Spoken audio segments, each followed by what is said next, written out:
Good morning, Teacher Robert. Good morning, classmates. This is our report about the integumentary system by Geron and Ezekiel. Structure of the skin. The skin has three layers, the epidermis, dermis, and hypodermis. Epidermis. The outermost and thinnest layer of the skin.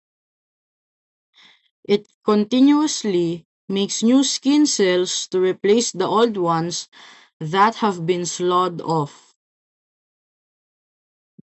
Another important part of the skin is a protein called keratin. It holds the skin cells together for protection.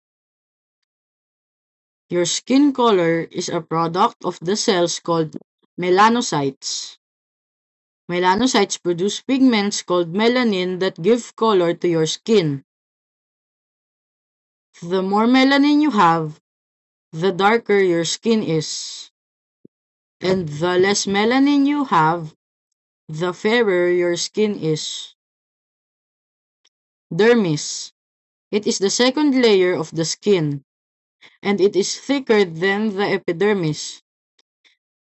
The dermis is located at the middle layer of the skin. It contains blood vessels, sebaceous glands, sweat glands, hair follicles, and muscles. The skin releases oil from the sebaceous glands, also known as the oil gland. It also releases oil that moisturizes the skin and hair, protecting the skin against dehydration. Sweat glands help the body dispose of wastes. Sweat is composed of water, salt, urea, uric acid, and nitrogenous wastes. Sweat glands also help your body regulate its temperature. Hypodermis, the third layer of the skin, also called subcutaneous layer. This layer is filled of fat tissues. The fat tissues of the skin function as heat insulator. They conserve body heat. Hair.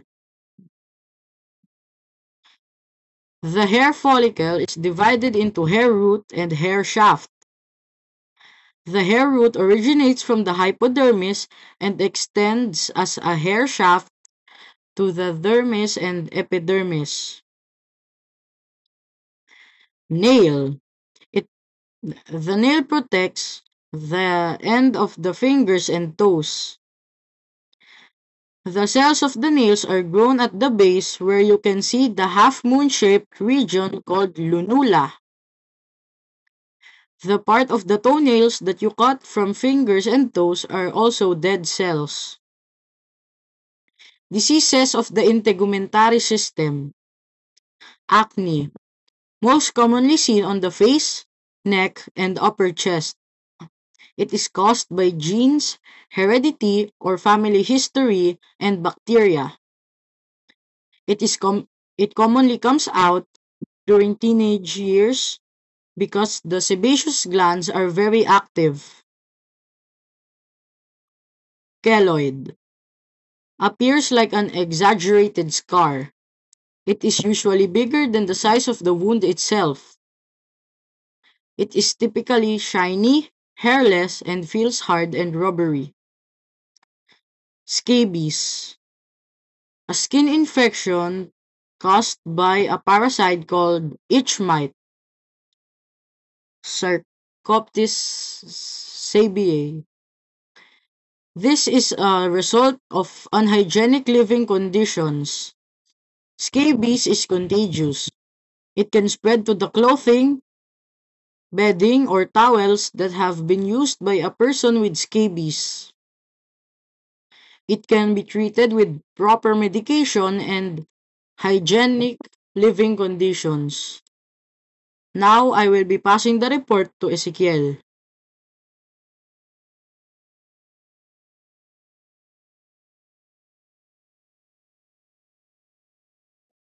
Naka-off.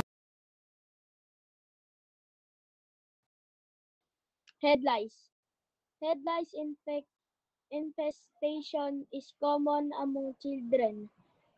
This condition can be transmitted directly by physical contact with an item the person with lice has touched. The eggs of lice are usually found attached to the hair shaft. Hives.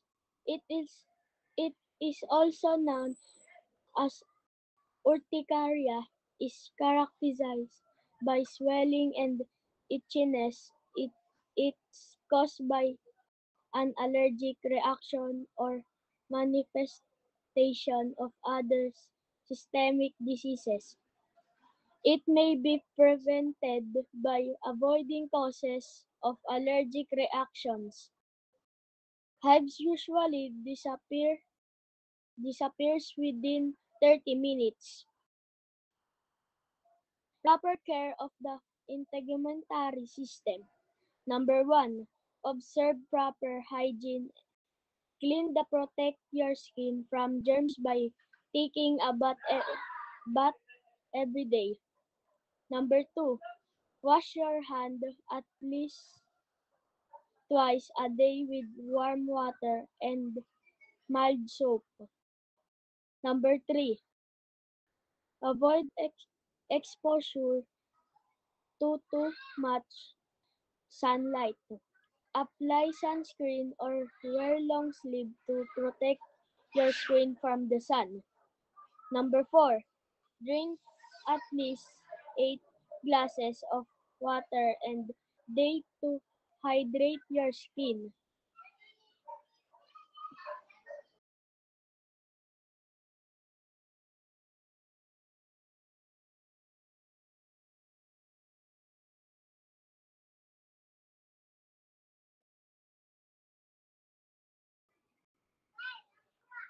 The end. The end.